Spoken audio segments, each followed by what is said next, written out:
और अब बात हिंसा और बवाल की। देश के दो राज्यों में बीती रात सांप्रदायिक संग्राम छिड़ गया। छत्तीसगढ़ और उत्तराखंड, इन दोनों राज्यों को सुलगाने की साजिश रची गई। छत्तीसगढ़ में बवाल इतना बढ़ गया कि उपद्रवियों ने वहां पर कई घरों को आग के हवाले कर दिया। खूब हिंसा और तोड़फोड़ यहां पर की गई है। उत्तराखंड में भी साजिश हुई। दो समुदाय के लोग यहां पर आमने सामने आ गए और इस कदर बवाल किया कि 2 लोगों की मौत से ही उस हंगामे का अंत हुआ है। दोनों तस्वीरें आपके टेलीविजन स्क्रीन पर सामने हैं। किस तरह से छत्तीसगढ़ से उत्तराखंड तक यहां पर हिंसा का पैटर्न एक देखने को मिला है। अब आपको विस्तार से यहाँ पर बताते चलते हैं कि दोनों राज्यों में हुआ क्या है। पहले हम छत्तीसगढ़ की बात करेंगे। वहां पर हिंसा की जो बड़ी खबर सामने आई, छत्तीसगढ़ के गरियाबंद से ये खबर सामने आई।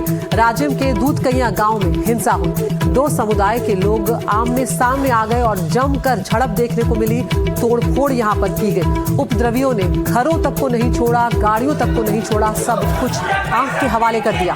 मुख्य आरोपी आरिफ समेत अब 3 लोगों को यहाँ पर गिरफ्तार कर लिया है। तस्वीरें आप देखिए किस कदर स्थिति बिगड़ने के बाद यहाँ पर सुरक्षा बलों की तैनाती की गई है। मामला इतना बिगड़ गया कि सब कुछ यहाँ पर एक तरह से फूंक दिया गया।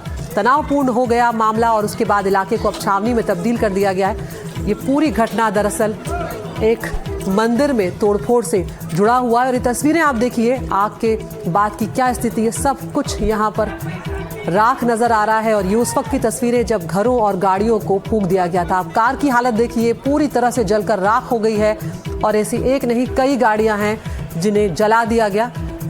तो एक मंदिर से ये तोड़फोड़ से जुड़ा हुआ मामला था। तोड़फोड़ के जो आरोपी हैं कुछ महीने पहले राहगीरों से भी लूटपाट करते हुए देखे गए और उसके बाद फिंगरेश्वर पुलिस ने सभी को पकड़कर जेल भेज दिया। जेल से छूटने के बाद रविवार को इन आरोपियों ने गांव में जो शिकायतकर्ता थे उनके साथ मारपीट शुरू की, जिसके बाद ये बवाल बढ़ता चला गया। और तस्वीरों के जरिए आपको दिखा रहे हैं अलग अलग की क्या स्थिति वहां पर पैदा हुई है। घरों को फूंक दिया गया, गाड़ियों को जलाकर राख कर दिया गया। उपद्रवियों का ये बवाल जो है बहुत लंबा चला और अब भारी पुलिस बल यहाँ पर तैनात किया गया है। थाना राजिम में 3 FIR हुआ है और उसके बाद ग्रामीणों के द्वारा आक्रोशित होकर गांव में उसमें घरों का उनका घेराव किए और घेराव करके उनके घरों में आगजनी किए और 3 आरोपी गिरफ्तार हो गए हैं और अभी स्थिति सामान्य है। और सीधा रुख करेंगे, हमारे सहयोगी जुल्फिकार अली हमारे साथ जुड़ रहे हैं। जुल्फी, इस वक्त क्या हालात हैं वहां पर और ये मामला इतना आखिर कैसे बढ़ गया कि ये स्थिति आ गई कि एक दूसरे के आमने सामने आ गए, घरों को फूंक डाला, गाड़ियों को जला डाला? मामले की बात करें तो मामला जो है अभी नियंत्रण में है। जो घटनाक्रम हुआ था और मामले पे अगर करें कि ये घटनाक्रम लगभग 2 साल पहले की शुरुआत होती है। आरिफ नाम का एक लड़का था जिसने मंदिर में तोड़फोड़ की थी, उसकी गिरफ्तारी हुई थी। गिरफ्तारी के बाद वो जेल में था और कुछ दिन पहले जेल से बाहर आया और कल जब घटनाक्रम की शुरुआत हुई तो सुबह के वक्त गांव वालों कुछ युवकों को उसने पीटा और ये था कि उन लोगों ने शिकायत की थी उसके खिलाफ। उसके बाद जो एक पक्ष के जो लोग हैं, गाँव वाले जो लोग हैं, वो इकट्ठे हो गए और आरिफ के जो परिवार से जुड़े हुए जो लोग हैं, दूसरे पक्ष के जो लोग हैं, उनके जहाँ पे घर हैं, करीब ये कहा जा रहा है कि 10 से 11 घर हैं, उन घरों का घेराव कर दिया गया। और घेराव करने के बाद दोनों जो सड़क है दोनों तरफ से आने जाने वाली भीड़ वहाँ पर इतनी ज़्यादा थी कि वहाँ से किसी का निकलना मुश्किल होता था। उसी दौरान उन लोगों ने आग लगाई एक पक्ष ने और इसमें करीब 10 से 11 घर हैं जो वो जलकर खाक हो गए। इस दौरान पुलिस बल वहाँ पर पहुँचे, पुलिस बल के साथ भी झूमाझटकी हुई, मारपीट हुई, पुलिस बल को भी भीड़ ने मारा। लेकिन उसके बाद पुलिस ने जद्दोजहद करते हुए जो घरों में महिलाएँ थी, बच्चे थे, वहाँ से उनको निकाल कर रायपुर भेजा है। तो गांव के एक समुदाय के जो परिवार के जो लोग हैं, बच्चे हैं, महिलाएं हैं और बुजुर्ग हैं, उनकी संख्या करीब 35 से 40 है। उन्हें रायपुर शिफ्ट किया गया है। अभी स्थिति वहाँ पर सामान्य बताई जा रही हैं और जिला प्रशासन की टीम पूरे वहाँ पर मौके पर मौजूद है और गाँव वालों को समझाइश देने की कोशिश की जा रही है और पुलिस विभाग के द्वारा ये ट्रैक किया जा रहा है कि कौन ऐसे लोग थे, कौन उपद्रवी थे और कहाँ से आए थे जिन्होंने गाँव में इतनी बड़ी आगजनी की है। जी जुल्फी, यहाँ पर ये जो आरोपी थे जिन्होंने इसके हिंसा की एक बार फिर से शुरुआत की और बवाल इतना बढ़ गया, इस वक्त क्या वो पुलिस की गिरफ्त में है या क्या कुछ उनके खिलाफ कार्रवाई अब पुलिस कर रही है?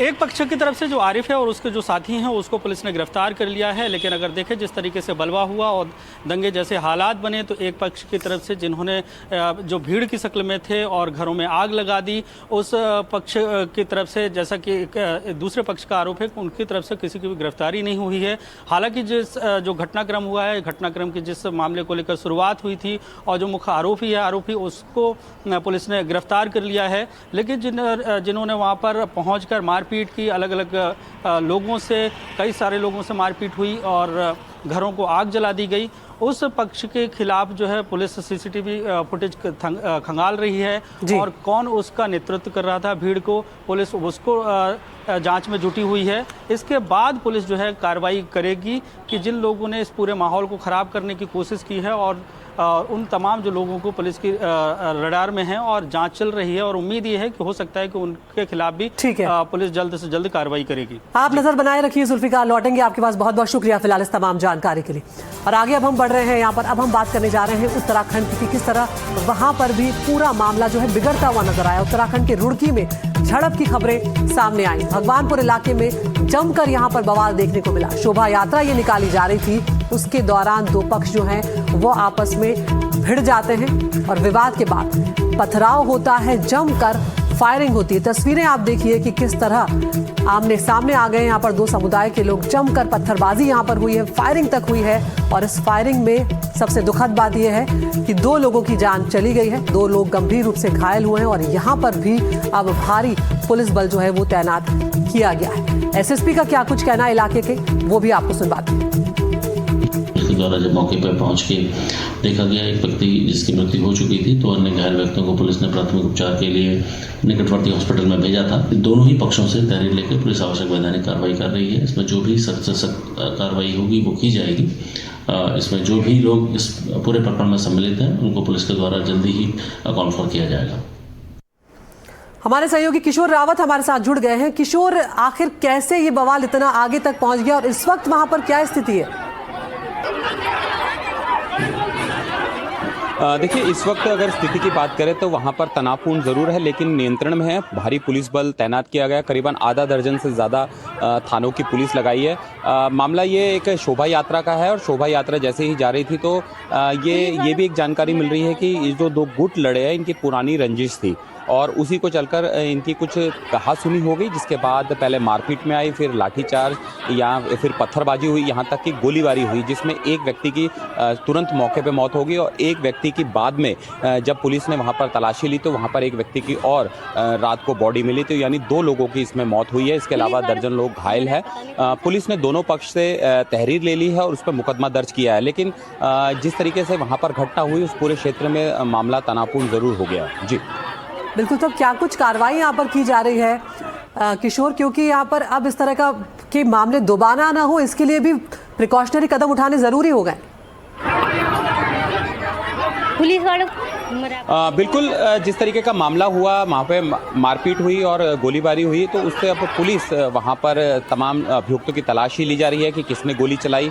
और जो वीडियोस बने हैं, जो फ़ोन पे लोगों ने छत से वीडियो बनाया है या फिर अलग अलग जगह से वीडियो बनाया, जो सोशल मीडिया पे वीडियो आया है, उस पर एक तरह से पहचान की जा रही है। और इसके अलावा पुलिस अलग तरीके से अपनी तरीके से वहाँ पर पहचान कर रही है कि किसने वहाँ पर ये इस तरह की आगजनी की और तोड़फोड़, फिर गोलीबारी जिसमें हत्या हुई है 2 लोगों की, उसकी पूरी जाँच कर रही है। और पुलिस वहाँ पर भारी मात्रा में है और स्थिति को नियंत्रण करने में पुलिस लगातार जुटी हुई है। जी, तो रविदास जयंती की शोभा यात्रा थी, जब विवाद इतना बढ़ गया कि 2 पक्ष आमने सामने आ जाते हैं और उसके बाद पत्थरबाजी, फायरिंग होती है और इतना बवाल बढ़ गया कि 2 लोगों की इस फायरिंग में जान तक चली जाती है और 2 लोग अभी गंभीर रूप से घायल हैं, जिन्हें अस्पताल में भर्ती कराया गया। शुक्रिया किशोर।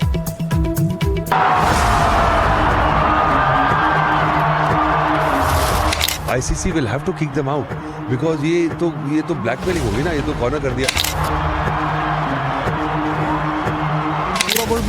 कम मत कीजिए, तो आने वाले समय में देखना 2-3 सालों में क्रिकेट का कितना डैमेज हो जाता है।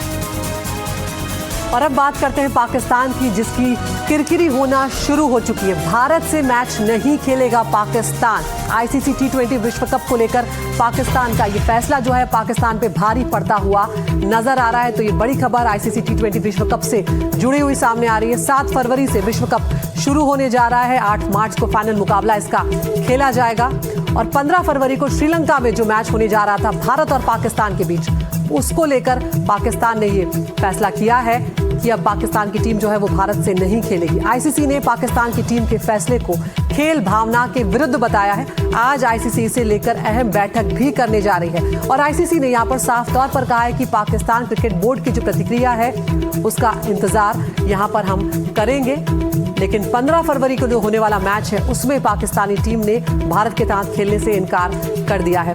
हमारे स्पोर्ट्स एडिटर विमल मोहन हमारे साथ जुड़ गए हैं। विमल, ये बहुत बड़ी बात है, लेकिन अब यहाँ पर इसके जो अंजाम है वो भी पाकिस्तान को भुगतने होंगे, क्योंकि ये सीधे तौर पर जो बात आईसीसी भी कह रहा है कि खेल भावना के विरुद्ध है कि आप एक दूसरी भावना के चलते यहाँ पर एक पूरे खेल को बिगाड़ रहे हैं। बिल्कुल, खेल भावना की बात तो बहुत ही अब उसकी बात ही नहीं करनी चाहिए। वो जियोपॉलिटिकल सिचुएशन में आप क्रिकेट को वेपनाइज कर रहे हैं, वेपन की तरह से इस्तेमाल कर रहे हैं और इसका अंजाम तो उनको भुगतना ही पड़ेगा। क्योंकि और इसका ये बात नहीं है कि आज आईसीसी ने इसका बैकअप प्लान नहीं तैयार किया होगा। 26 तारीख को जब उनकी मीटिंग हुई है पीसीबी के चीफ मोहसिन नकवी की पाकिस्तान से, तो उस समय ही उन्होंने कहा था कि शुक्रवार या आज सोमवार फैसला लेंगे। रविवार को सरकार की तरफ से फैसला है और उसके कई सारे रिपरकशंस है।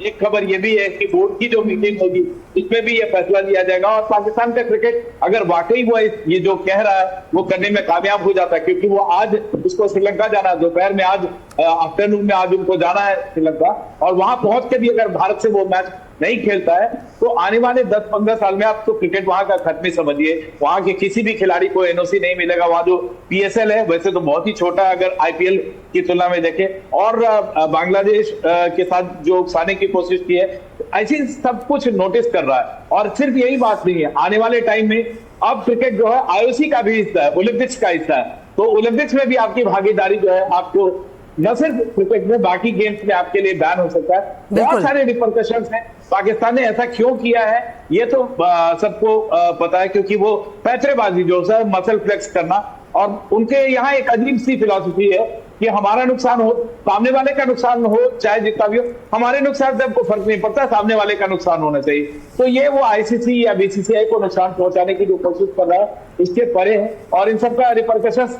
बहुत जल्दी बिल्कुल।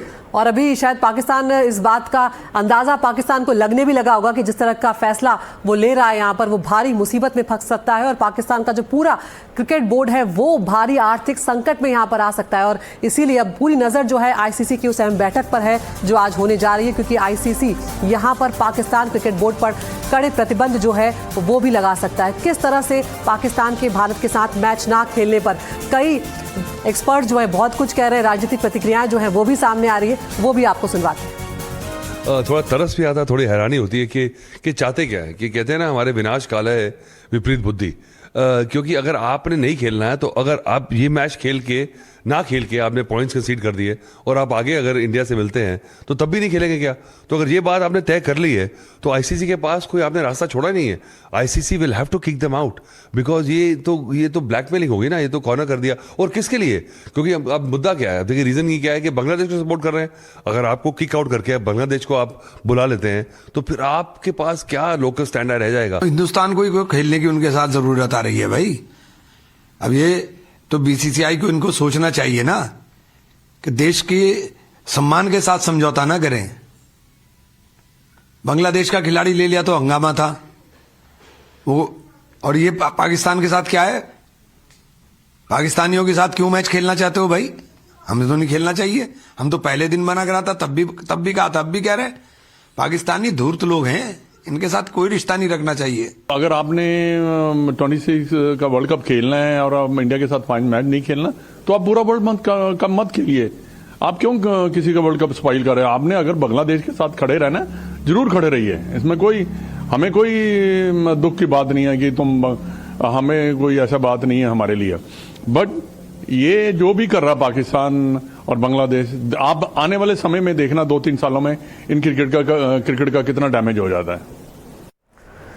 तो प्रतिक्रियाएं आपने देखी, यहाँ पर तीखी प्रतिक्रियाएं भारत की तरफ से सामने आ रही है कि अगर आपको नहीं खेलना है तो आप पूरा वर्ल्ड कप जो है उसी से बाहर हो जाएगी। लेकिन यहाँ पर आईसीसी पर सबकी नजरें हैं कि क्या कुछ कदम आईसीसी यहाँ पर उठा सकता है। तो आपको बताते चले, यहाँ पर जो पाकिस्तानी खिलाड़ी हैं उनको एनओसी देने से सीधे तौर पर पाकिस्तान रोक लगा सकता है। इसके अलावा जो पाकिस्तान की जो लीग होने वाली है, पाकिस्तान PSL की जो आधिकारिक मान्यता है वो यहाँ पर रद्द हो सकती है। ये अपने आप में बहुत बड़ा फैसला हो जाएगा, जिससे पाकिस्तान की जो पूरी अंतर्राष्ट्रीय साख है उस पर असर पड़ेगा। आईसीसी को जो मिलने वाली रेवेन्यू शेयरिंग राशि है जो वो देता है पीसीबी को, वो अगर रोक देता है तो यहाँ पर जो पीसीबी का मेन आय का जरिया, जो मुख्य आय का जरिया है, वही यहाँ पर रुक जाएगा। पीसीबी की जो रीढ़ है, आर्थिक रीढ़, वो यहाँ पर टूट सकती है। इसके अलावा एशियाई क्रिकेट परिषद जो है उससे भी बाहर किया जा सकता है, ये भी आईसीसी के पास अधिकार क्षेत्र है। इसके अलावा जो बायलैटरल सीरीज होती हैं, द्विपक्षीय सीरीज हैं, उनके खेलने पर भी पाकिस्तान पर बैन लग सकता है। ऐसे में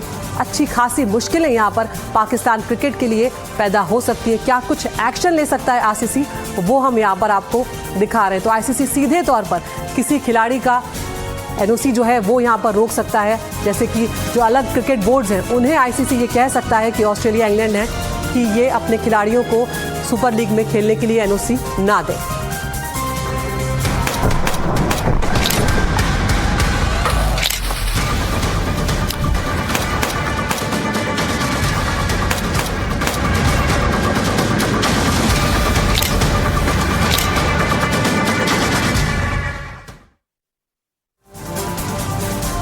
और अब बात करते हैं निदेशक रोहित शेट्टी के घर पर फायरिंग के मामले में। उसमें बड़ा अपडेट यहां पर सामने आया है। 5 में से 4 आरोपियों को पुलिस रिमांड पर भेज दिया गया है। 4 दिनों की पुलिस रिमांड पर ये आरोपी अब भेज दिए गए हैं। मुंबई की किला कोर्ट में सभी आरोपियों को पेश किया गया था। तो 5 आरोपियों को पेश किया गया था, जिसमें से 4 की पुलिस रिमांड मिल गई है। एक आरोपी अभी भी पुलिस की हिरासत में ही रखा गया है। सबसे पहले फिल्म डायरेक्टर रोहित शेट्टी जो है उनके घर पर ये फायरिंग हुई थी और इस मामले में कई एक के बाद एक अपडेट सामने आने लगे। उसमें 5 में से जो 4 आरोपी थे उनको अब रिमांड पर यहाँ पर भेज दिया गया है। एक दहशत फैलाने की सीधे तौर पर यहाँ पर कोशिश की गई है। लॉरेंस गैंग के निशाने पर बॉलीवुड आ गया, ये बड़ा सवाल यहाँ पर अब पूछा जा रहा है। तो मुंबई की किला कोर्ट में इन आरोपियों को आज पेश किया गया था और अब उन्हें रिमांड पर भेजा गया है। हालांकि एक आरोपी जो है अभी पुलिस की हिरासत में ही है। कल पुणे से इन 5 आरोपियों की गिरफ्तारी की गई थी। मुंबई के जुहू इलाके में है रोहित शेट्टी का घर और वहां पर ये फायरिंग हुई थी 31 जनवरी की देर रात 1 बजे इन लोगों ने ये फायरिंग की थी। और तमाम आरोपी भी यहाँ पर हम आपको दिखा रहे हैं। और एक और बड़ी खबर इस मामले में सामने आ रही है। रोहित शेट्टी फायरिंग केस में मुंबई पुलिस ने आर्म्स एक्ट की धाराओं में यहाँ पर केस दर्ज कर लिया है। तो ये बहुत बड़ी खबर है, क्योंकि आर्म्स एक्ट की धाराएं जो है वो बहुत सख्त धाराएं यहाँ पर होती हैं। तो रोहित शेट्टी फायरिंग केस में अब मुंबई पुलिस ने आर्म्स एक्ट की धाराओं के तहत केस दर्ज किया है। जांच के लिए क्राइम ब्रांच ने 12 लोगों की टीम बनाई है। शुभम लोनकर नाम का गैंगस्टर है, उसने भी इन लोगों की मदद की थी। ये बात भी यहाँ पर सामने आ रही है। शुभम लोनकर की मदद से ही इस फायरिंग की वारदात को यहाँ पर अंजाम दिया गया था 31 जनवरी को। शुभम लोनकर ने ही इस पूरी वारदात की, इस पूरी फायरिंग की प्लानिंग की थी। शुभम ने आरोपियों की आर्थिक मदद भी की। और आपको बता दें कि शुभम लोनकर जो है वो वही गैंगस्टर है जो बाबा सिद्दीकी हत्याकांड में वांटेड है। शुभम लोनकर की एजेंसियों को बाबा सिद्दीकी हत्याकांड के बाद लास्ट लोकेशन नेपाल में मिली थी और उसके बाद से उसका कोई भी सुराग नहीं है। तो किस तरह से ये पूरा मामला जो है आगे बढ़ता जा रहा है, एक रिपोर्ट आपको दिखाते हैं।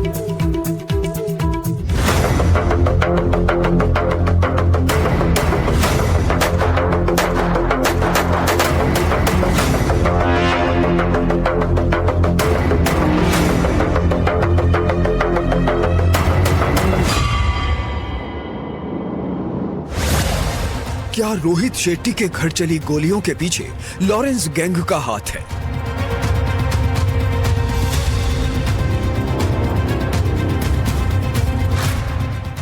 क्या लॉरेंस के इशारे पर शेट्टी टावर पर गोलीबारी हुई?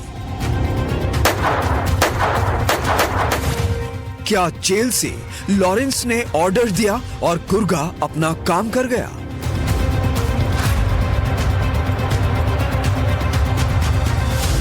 रोहित शेट्टी के घर फायरिंग की जांच चल रही है। बयान दर्ज किए जा रहे हैं। कुछ संदिग्धों को हिरासत में लिया गया है। इस बीच एक पोस्टर फेसबुक पर वायरल हुआ है। पोस्ट में लॉरेंस बिश्नोई गैंग से जुड़े कुख्यात गैंगस्टर शुभम लोनकर हमले की जिम्मेदारी लेता दिख रहा है।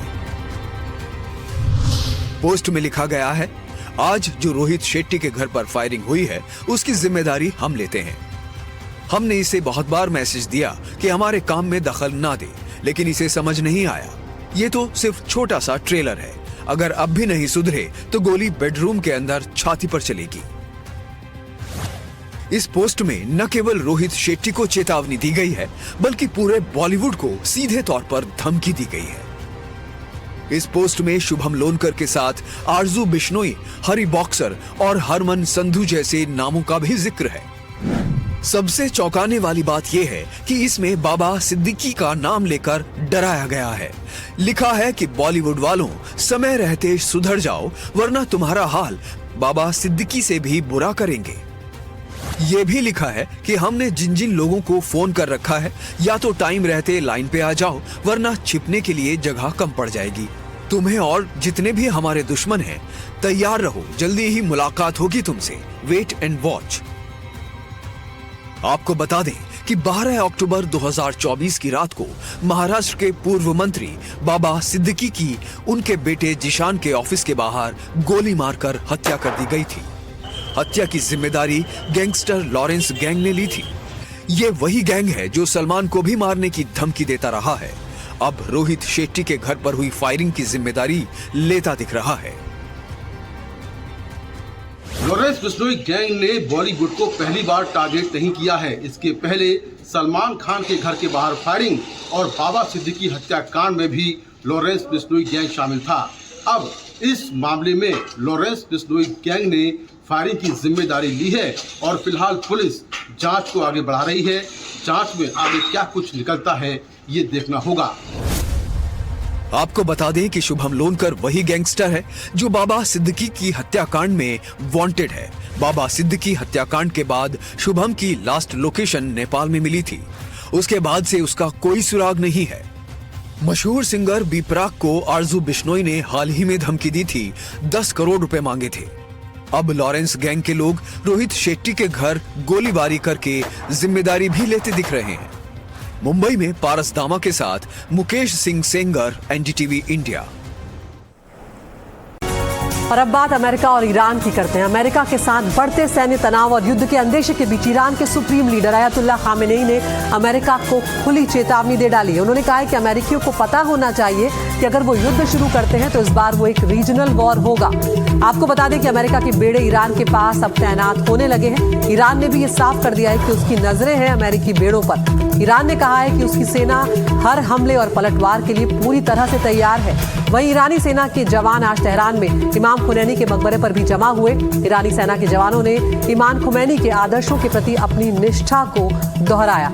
ईरान इस्लामी गणराज्य के संस्थापक थे इमाम खुमैनी और उन्हें आज एक तरह से श्रद्धांजलि यहाँ पर दी गई है। तो यहाँ पर ईरान ने खुली चेतावनी अमेरिका को अब दे डाली है कि अमेरिका को ये पता होना चाहिए कि अगर वो युद्ध शुरू करते हैं तो इस बार ये एक रीजनल वॉर होगी। और मिडिल ईस्ट से इस वक्त की बड़ी खबर भी सामने आ रही है। ईरान की धमकी पर डोनाल्ड ट्रंप ने जवाब दिया है। ट्रंप बोले कुछ ही दिन में ईरान से समझौता हो जाएगा। ट्रंप यहाँ पर समझौता होने की बात कर रहे हैं। वो कह रहे हैं कि ज्यादा वक्त नहीं लगेगा, अब ईरान के साथ समझौता होने ही वाला है और अगर समझौता नहीं हुआ तो हमें पता चल जाएगा कि वो सही था या नहीं। रविवार को ईरान के सुप्रीम लीडर ने कहा था कि ईरान पर हुआ हमला मिडिल ईस्ट में क्षेत्रीय युद्ध को जन्म देगा, जिस पर ट्रंप ने अब अपना जवाब दे दिया है और कहा है कि अगर डील नहीं हुई तो पता चल जाएगा कि ईरान सही है या नहीं है। और यहाँ पर डोनाल्ड ट्रंप ये भी कह रहे हैं कि डील होने में ज़्यादा वक्त नहीं लगेगा और कुछ ही दिनों में ईरान से समझौता हो जाएगा। तो क्या डोनाल्ड ट्रंप जो कह रहे हैं वो सच है? क्योंकि यहाँ पर अमेरिकी बेड़े जो हैं वो ईरान के काफ़ी नज़दीक तक तैनात होने लगे हैं। और इस सब के बीच में ट्रंप अगर ये कह रहे हैं कि डील बहुत जल्द होने वाली है तो ये अपने आप में बहुत बड़ा अपडेट है। और उधर ईरानी सुप्रीम लीडर खामेनेई जो है उनका भी बड़ा बयान यहाँ पर सामने आया। अमेरिका ईरान को निगलना चाहता है, ये खामेनेई यहाँ पर अमेरिका पर सीधे तौर पर आरोप लगा रहे हैं। ईरान की बहादुर सेना से अमेरिका परेशान है, ये बात भी खामेनेई यहाँ पर कह रहे हैं। तो लगातार यहाँ पर खामेनेई जो हैं वो पलटवार अब करते हुए नजर आ रहे हैं और ईरान यहाँ पर चुप बैठने को तैयार बिल्कुल भी नजर नहीं आ रहा है। तो जिस वक्त ईरान पर अलग अलग प्लान बनाए जा रहे हैं, उसी दौरान ईरान को समंदर में घेरने की भी नई तैयारियां हो रही हैं। सवाल यह है कि क्या अमेरिका और इजराइल ईरान पर हमले का प्लान पूरी तरह से तैयार कर चुके हैं।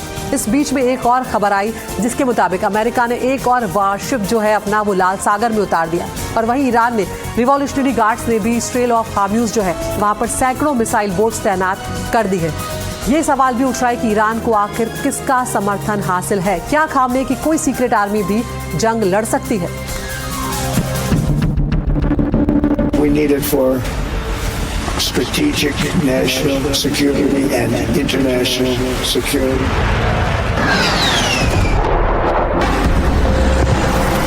Where we would be, frankly, unstoppable.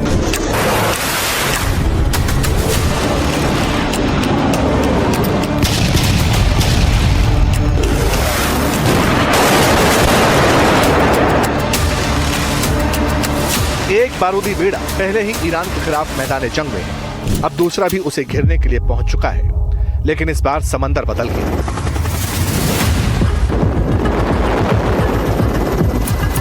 लाल सागर की लहरों पर यूएसएस डेलबर्ट डी ब्लैक को तैनात किए जाने का फैसला हुआ और उस पर अमल भी हुआ।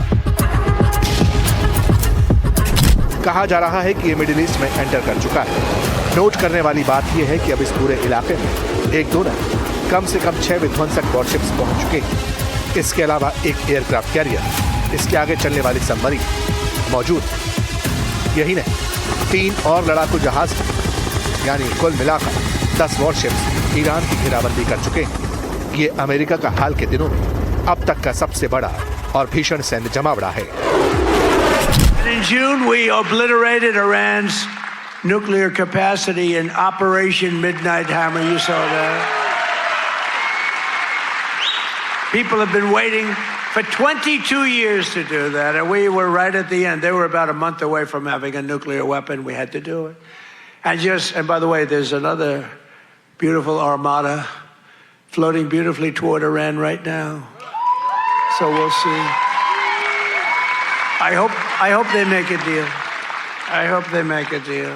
They should have made a deal the first time they'd have a country. And just weeks ago, at a spectacular operation in Venezuela, we brought the outlaw dictator Nicolas Maduro to face American justice.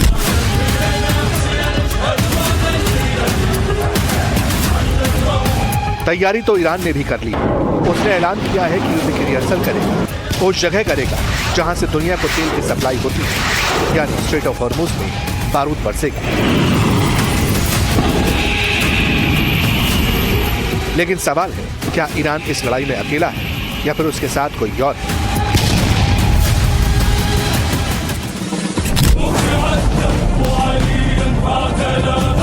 इसका जवाब ये तस्वीरें भी हैं जो Iraq से आ रही हैं। यहाँ इराक के लड़ाके ईरान युद्ध की तैयारी के लिए खुद को एनरोल करवा रहे हैं। दरअसल इराक के सरकार के सपोर्ट वाले 2 हथियारबंद गुटों ने अपने लड़ाकों को लामबंद करना शुरू कर दिया है। चेतावनी जारी की गई है कि अगर अमेरिका ने ईरान के खिलाफ कोई भी एग्रेसिव एक्शन लिया तो उसे टोटल वॉर, यानी पूरे इलाके में युद्ध की शुरुआत समझा जाएगा। पॉपुलर मोबिलाइजेशन फोर्सेस के तौर पर हमारी पोजीशन क्लियर है। हम यहाँ अमेरिकी दखलंदाजी को बर्दाश्त नहीं करेंगे। हम ईरान के खिलाफ किसी भी हमले का विरोध करते हैं और ईरान की रक्षा के लिए उसके साथ खड़े हैं, क्योंकि इस तरह के हमले एक देश के आंतरिक मामलों में दखल माने जाते हैं और ये हमले दुनिया के सभी नियम कानून के खिलाफ हैं। ये सिर्फ इजराइल और उसके वजूद को बचाने के लिए किया जा रहा है।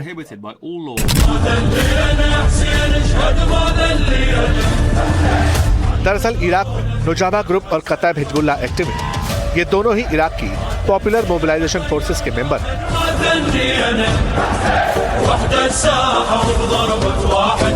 2015 से 2017 के बीच पश्चिमी इराक को आईसिस से आजाद कराने में इनका अहम रोल था।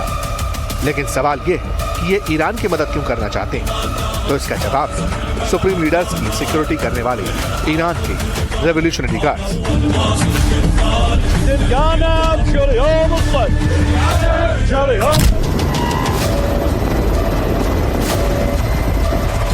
जिस IRGC पर यूरोप ने प्रतिबंध लगा दिया, उसे आतंकी संगठन डिक्लेयर कर दिया। उसी ग्रुप ने इराक के इन दोनों गुटों को हथियार और गोला बारूद दिया था। शायद अब एहसान चुकाने का वक्त है।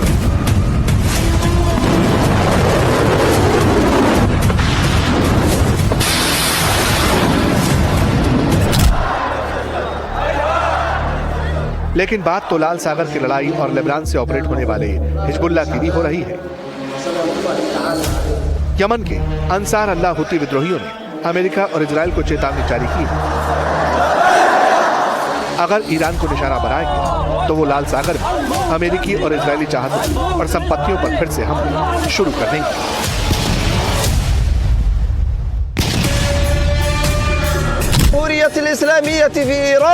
अगर अमेरिका या इजराइल ईरान की संप्रभुता पर कोई भी हमला करते हैं तो यमन की सेना इसे खुद पर हमला मानेगी। हूती विद्रोही चुपचाप नहीं बैठेंगे और इस युद्ध का हिस्सा बनेंगे। लाल सागर और अरब सागर में अमेरिका और उसके सहयोगियों के जितने भी युद्धपोत या कमर्शियल जहाज हैं वो हमारे वैध निशाने होंगे। यमन के पास ऐसे हथियार हैं जो आधुनिक युद्धपोतों को डुबो सकते हैं। अमेरिका को यह गलतफहमी नहीं होनी चाहिए कि वो ईरान को अलग थलग कर देगा।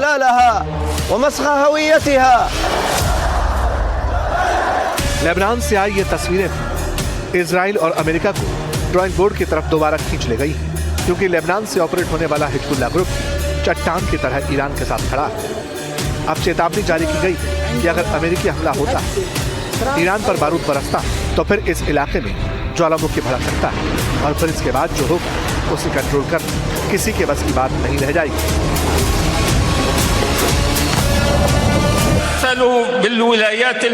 अगर अमेरिका ईरान के सर्वोच्च नेता आयतुल्लाह अली खमेनी को कोई भी नुकसान पहुंचाता है या उन पर हमला करता है तो इसे केवल एक देश पर हमला नहीं माना जाएगा। ये पूरी दुनिया के शिया समुदाय के खिलाफ युद्ध की घोषणा मानी जाएगी। खमेनी सिर्फ ईरान के एक राजनीतिक नेता नहीं है, बल्कि वो करोड़ों शिया मुसलमानों के लिए लीडर है। ट्रंप प्रशासन ईरान को कम आंकने की गलती ना करे, क्योंकि अमेरिका युद्ध शुरू तो कर सकता है लेकिन वो इसके बाद होने वाले क्षेत्रीय और वैश्विक ज्वालामुखी को शांत नहीं कर पाएगा। कुल मिलाकर कहा जा सकता है कि ईरान और उसके साथ इजराइल और अमेरिका के खिलाफ खड़े डटे और कहा जा रहा है कि अगर हमला हुआ तो फिर पीछे हटने का कोई सवाल ही नहीं। आमने सामने की टक्कर होगी, जवाब दिया जाएगा और दुश्मन को बर्बाद करने की बातें टॉप लेवल तक हो रही है।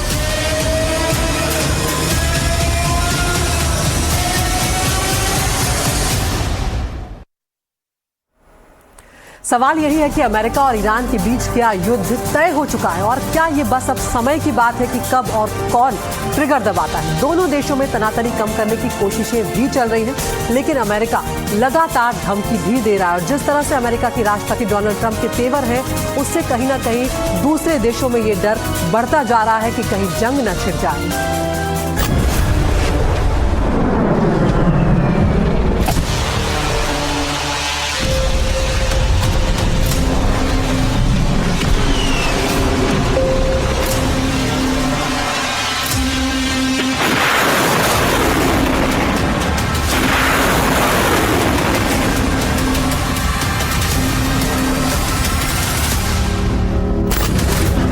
ये तस्वीरें बताने के लिए काफी कि अमेरिका की प्लानिंग किस लेवल की हो चुकी है। अमेरिका ने ईरान के खिलाफ समंदर में एक व्यूह रचना कर ली है।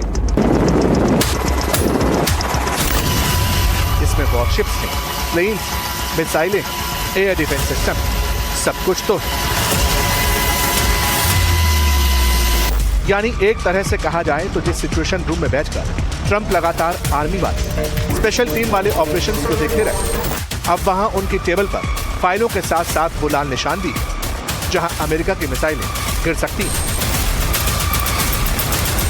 ईरान पर पिन पॉइंट अटैक हो सकते हैं, तो क्या अमेरिका हमले के लिए तैयार है?